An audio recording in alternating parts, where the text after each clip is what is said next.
સ્વાધ્યાય ટીવી.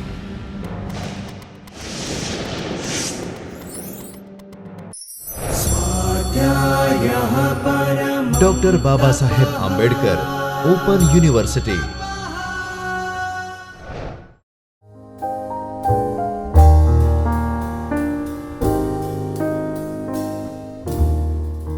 નમસ્તે મિત્રો, ગયા વ્યાખ્યાનમાં આપણે બઢતી વિશે વિગતે માહિતી મેળવી હતી, જેમાં આપણે બઢતીનો અર્થ, તેની વ્યાખ્યા, બઢતીના કારણો, બઢતીના ધોરણો અને આદર્શ બઢતી પ્રથાના 10 લક્ષણો આપણે જોયા હતા.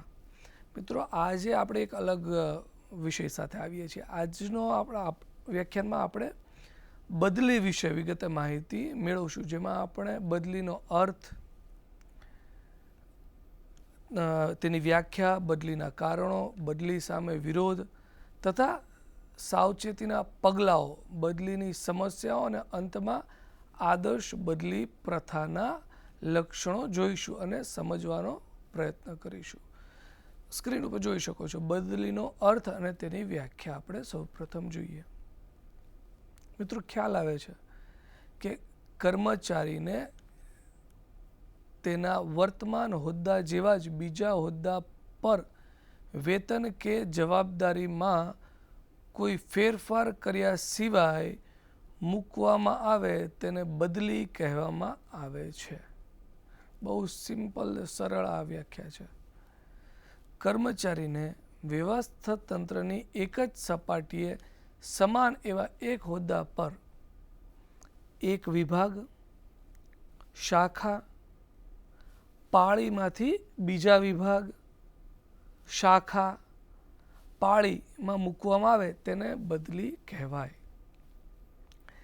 એક જ સપાટીએ સમાન હોદ્દા વચ્ચે કામગીરીની ફેરબદલી એ બદલીનું મહત્વનું લક્ષણ છે.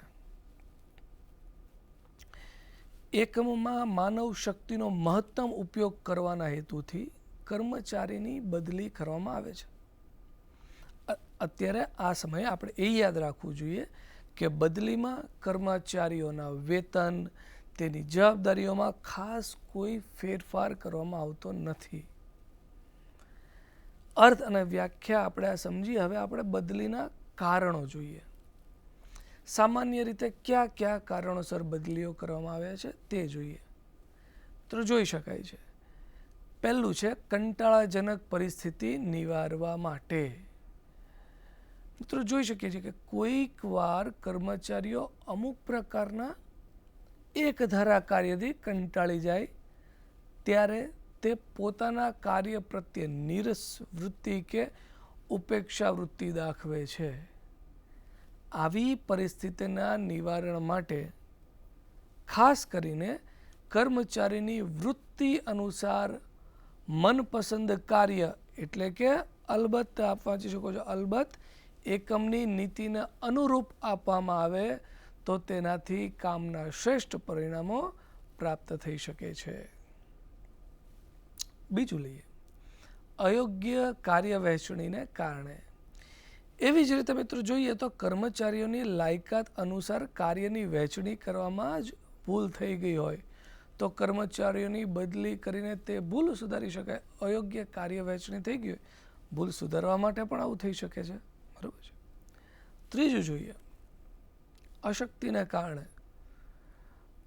અકસ્માત, રોગ કે એવા કોઈ આકસ્મિક કારણોસર કર્મચારીના અમુક અંગ ઉપાંગ કામ કરવા માટે અશક્ત થઈ જતા તેમની બીજા સ્થાન પર બદલી કરવાની જરૂર પડે છે. આ માટે પણ એક જરૂરિયાત ઊભી થતી હોય છે. ચોથો મુદ્દો મિત્રો છે પુનઃરચનાને કારણે. એકમની પુનઃરચનાને કારણે જ્યાં વધુ જરૂર જણાય ત્યાં કર્મચારીને બદલી શકાય. કોઈ વાર અમુક વિભાગમાં કર્મચારી પ્રમાણ વધારે હોય છે, જ્યારે અમુક વિભાગમાં તદ્દન ઓછું હોય તો તે વિભાગમાંથી જરૂરિયાતવાળા વિભાગમાં કર્મચારીની બદલી કરી શકાય છે. પાંચમું, છુપી શક્તિ બહાર લાવવા. કોઈ કર્મચારી ચિથરે વીટેલા રતન જેવા હોય છે, તેમની છુપી શક્તિ બહાર લાવવા માટે તેમની બદલી કરવામાં આવે છે. જો કે રતનની પરખ થતાં તેને બઢતી પણ આપવામાં આવે છે. મિત્રો, આપ જોઈ શકો છો, બરોબર છે. આ આપણે એટલા કારણો જોયા. હવે આપણે જોઈએ બદલી સામે વિરોધ તથા સાવચેતીના પગલાઓ કયા કયા લેવામાં આવે છે. કર્મચારીની બદલી વ્યવસ્થા તંત્રની સમાન સપાટીએ સમકક્ષ હોદ્દા પર જ કરવામાં આવતી હોવા છતાં કોઈ વાર કર્મચારીઓ બદલી પ્રત્યે નારાજગી, કચવાટ કે વિરોધ વ્યક્ત કરતા હોય છે. કારણ કે બદલીની અસર માત્ર કર્મચારી પૂરતી સીમિત ન રહેતા કર્મચારીના કૌટુંબિક અને સામાજિક જીવન સુધી ફેલાય છે. જો બહારગામ અવિકસિત કે પછાત વિસ્તારમાં બદલી થઈ હોય તો ત્યાં રહેઠાણ, સામાજિક સંબંધો, બાળકોની શાળા કોલેજોના શિક્ષણ અને આનુષંગિક પ્રવૃત્તિઓ વગેરેમાં પારાવાર મુશ્કેલી પડે છે. કોઈ વાર વિભાગીય અધિકારી પોતાના અનુભવી કાર્યદક્ષ કર્મચારીને જતો કરવાનું ઈચ્છતા ન હોય તો તેના તરફથી પણ વિરોધ થઈ શકે છે. વળી કર્મચારીની બદલીથી કર્મચારીને નવા સ્થળેથી ટેવાતા સમય લાગે છે કે શારીરિક માનસિક પ્રતિકૂળતાને લઈને ન ટેવાઈ શકે તો કર્મચારીની કાર્યક્ષમતામાં ઘટ પણ પડે. તેની સીધી અસર એકમના માલ સેવાના ઉત્પાદન પર પડે છે. બરોબર છે. અલબત્ત એવું જોઈ શકાય છે કે શિક્ષાત્મક પગલાંના ભાગરૂપે બદલી કરવામાં આવે તો તેનો વિરોધ થાય તે સ્વાભાવિક છે. મજૂર સંઘો પણ આવી શિક્ષાત્મક બદલી સામે પોતાનો સૂર પુરાવે છે. બદલી સામે કોઈ કચવાટ, વિરોધ ન ઉદ્ભવે અથવા વિરોધ થયો હોય તો તે શમી જાય તે માટે સંચાલનને સાવચેતી દરકાર લેવી જોઈએ. સાવચેતીપૂર્વક દરકાર લેવી. આ માટે કર્મચારીની બદલી અંગે ચોક્કસ નીતિ ઘડી તેનું ચુસ્ત પાલન કરવું જોઈએ. આડેધડ કે બેફામ બદલી અટકાવી દેવી જોઈએ. કર્મચારીઓને વિશ્વાસમાં લેવા જોઈએ કે જેથી કર્મચારીના મનમાં તેજોદ્વેષનું કે અન્યાયની શંકાનું કોઈ કારણ ન રહેવા પામે. કર્મચારીની બદલી કરતા પહેલા તેના વિભાગીય અધિકારીને, અધ્યક્ષને પણ વિશ્વાસમાં લેવા જોઈએ. વળી કર્મચારીની નિમણૂક વખતે બદલીની જોગવાઈની જાણ કરી કર્મચારીની લેખિત સ્વીકૃતિ મેળવી લેવી જોઈએ. મજૂર સંઘો સાથે પણ જરૂરી સંપર્ક જાળવી રાખવો જોઈએ. બરાબર છે મિત્રો. આટલું પૂરું થયા બાદ, આટલા મુદ્દા સમજ્યા બાદ હવે આપણે બદલીની સમસ્યાઓ જોઈએ. બદલીની સમસ્યાઓ મુખ્યત્વે કઈ છે, ચાલો એ જોઈએ. તો સૌથી પહેલા શું આવે છે? બદલીના ધોરણો છે. બદલી માટેની સમસ્યાઓ, મુખ્ય પ્રશ્નો કયા છે? એક તો બદલીના ધોરણો, પછી માનવ શક્તિનો મહત્તમ અને શ્રેષ્ઠ ઉપયોગ, એક વિભાગ અથવા શાખામાંથી બદલી, પુનઃરચનાને કારણે, અને છે બદલી પ્રથા ન્યાય નીતિને સુસંગત હોવી જોઈએ. છેલ્લે છે બદલી સામે વિરોધ તથા સાવચેતીના પગલાં. બરોબર છે. તો બદલીના ધોરણો આપણે પહેલા સમજીએ શું કહેવા માંગે છે. એકમે બદલી માટેના ન્યાયી ધોરણો નક્કી કરવા જોઈએ. કર્મચારીને સંતોષ થાય અને એકમનું હિત સચવાય તેવી રીતે ધોરણો નક્કી કરવા તે એક પ્રશ્ન મોટો છે. આમ છતાં સામાન્ય રીતે દર 3 વર્ષે કે 5 વર્ષે એમ સમયાનુક્રમે બદલીનું ધોરણ નક્કી કરવામાં આવે છે. આમ છતાં ઘણીવાર એવું બને, કોઈક વાર વિશિષ્ટ સંજોગોમાં બદલી કરવામાં આવે છે. દાખલા તરીકે ટ્રાવેલિંગ સેલ્સમેન અકસ્માતમાં શરીરનું કોઈ અંગ ગુમાવે તો તેની અન્ય કોઈ વિભાગમાં બદલી કરવામાં આવે. પરિણામે તેની આવક ટકી રહે. કોઈ વિભાગ બંધ કરવામાં આવે ત્યારે પણ તે વિભાગના કર્મચારીની અન્ય વિભાગમાં બદલી કરવામાં આવે છે. આ બહુ સામાન્ય આપણે દ્રષ્ટાંત દ્વારા સમજ્યા. માનવ શક્તિનો મહત્તમ અને શ્રેષ્ઠ ઉપયોગ. એકમના કર્મચારીઓની શક્તિનો મહત્તમ ઉપયોગ થઈ શકે તે હેતુથી પણ બદલી કરવામાં આવે છે. કર્મચારીની લાયકાત અનુસાર કામની સોંપણી ન થઈ શકે, ન થઈ હોય ત્યારે આવી ભૂલ સુધારવા માટે કર્મચારીની બદલી થાય એ સ્વાભાવિક છે. જો કે આવી રીતે બદલીથી સંચાલકોના અસંતોષ વધવો ન જોઈએ, નહીં તો બદલીની સમસ્યા ઊભી થવાનો સંભવ રહે. ત્રીજું, એક વિભાગ અથવા શાખામાંથી બદલી. મિત્રો, એક વિભાગમાંથી બીજા વિભાગમાં અથવા એક શાખામાંથી બીજી શાખામાં નિયમ અનુસાર બદલી થતી હોય છે. દાખલા તરીકે, દર 3 વર્ષે એક શાખામાંથી બીજી શાખામાં બદલી અંગેના નીતિ નિયમો નક્કી કરવા પડે છે. ચોથો મુદ્દો લઈએ, પુનઃરચનાને કારણે. મિત્રો, એકમની પુનઃરચના કરવામાં આવે ત્યારે અથવા વ્યવસ્થા તંત્રના માળખામાં ફેરફાર થાય ત્યારે પણ કર્મચારીઓની બદલીનો પ્રશ્ન ઉદ્ભવે છે. જેમ કે પુનઃરચનાને કારણે કોઈ વિભાગમાં કર્મચારીઓની સંખ્યા જરૂર કરતાં વધારે હોય, તે વિભાગમાંથી જે વિભાગમાં કર્મચારીઓની સંખ્યા જરૂર કરતાં ઓછી હોય તે વિભાગમાં કર્મચારીની બદલી કરવામાં આવે છે. બહુ સરળ વાત છે. પાંચમો મુદ્દો, બદલી પ્રથા ન્યાય નીતિને સુસંગત હોવી જોઈએ. વિવિધ કારણોસર કર્મચારીની બદલી કરવામાં આવે છે.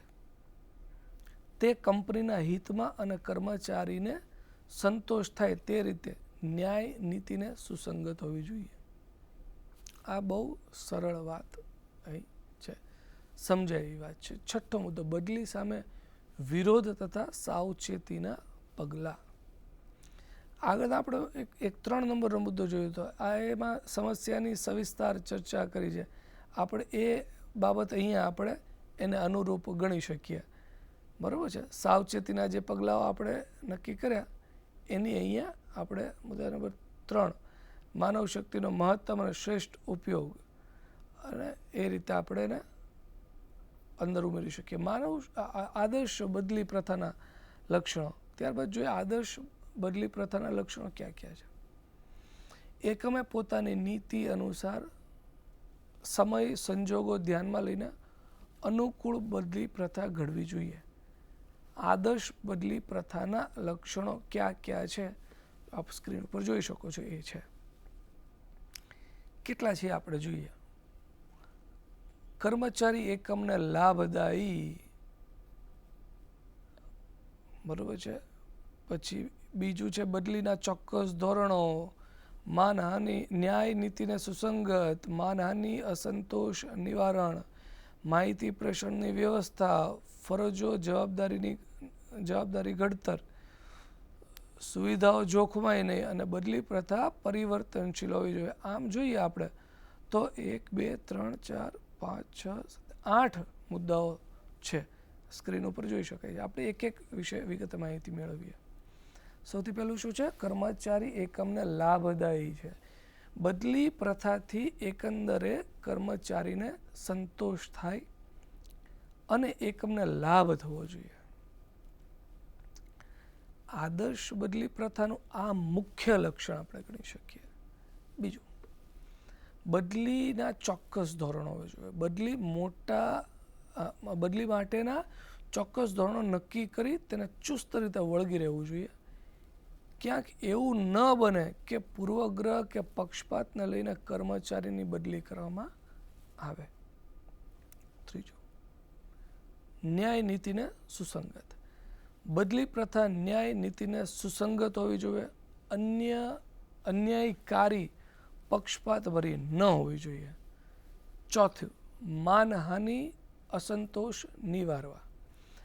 કયા સંજોગોમાં, કયા કારણોવશ કર્મચારીની બદલી કરવામાં આવે છે તેના કારણો કર્મચારીને જણાવવા જોઈએ.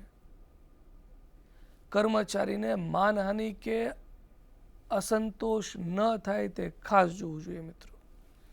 હવે 5મો મુદ્દો જોઈએ આપણે, માહિતી પ્રેષણની વ્યવસ્થા. આદર્શ બદલી પ્રથાના ઘડતર માટે યોગ્ય માહિતી પ્રેષણની વ્યવસ્થા હોવી જોઈએ. બરોબર છે. ત્યાર પછીનો 6થો મુદ્દો, ફરજો જવાબદારીનું ઘડતર. બદલી પ્રથાને સફળ બનાવવાના પ્રત્યેક હોદ્દાના કાર્યો, ફરજો, જવાબદારીઓ નક્કી કરી કર્મચારીઓને તેની જાણ કરવી જોઈએ. બરોબર છે. 7મો મુદ્દો, સુવિધાઓ જોખમાય નહીં તે જોવું જોઈએ. બદલી કરવામાં કર્મચારીની વ્યક્તિગત સુવિધાઓ જોખમાય નહીં તેની ખાસ કાળજી રાખવી જોઈએ. 8મો અને અંતિમ મુદ્દો, બદલી પ્રથા પરિવર્તનશીલ હોવી જોઈએ. બદલી પ્રથા ગતિશીલ હોવી જોઈએ, સતત પરિવર્તનશીલ, સમયમાં જડ અને રૂઢિગત. બદલી પ્રથા સમય સાથે તાલ મિલાવી શકે નહીં, માટે પરિવર્તનશીલ બદલી પ્રથા હોવી જોઈએ.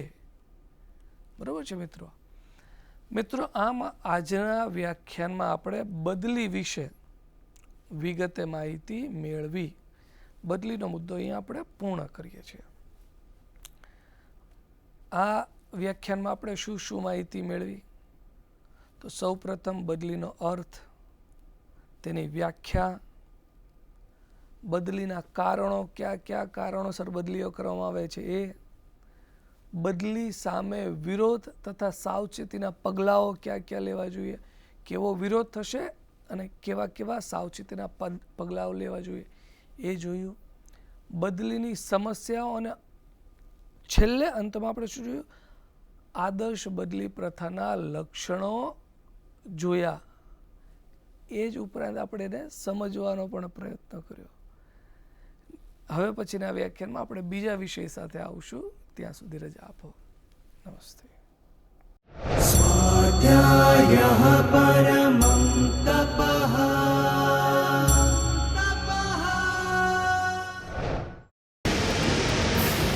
સ્વાધ્યાય ટીવી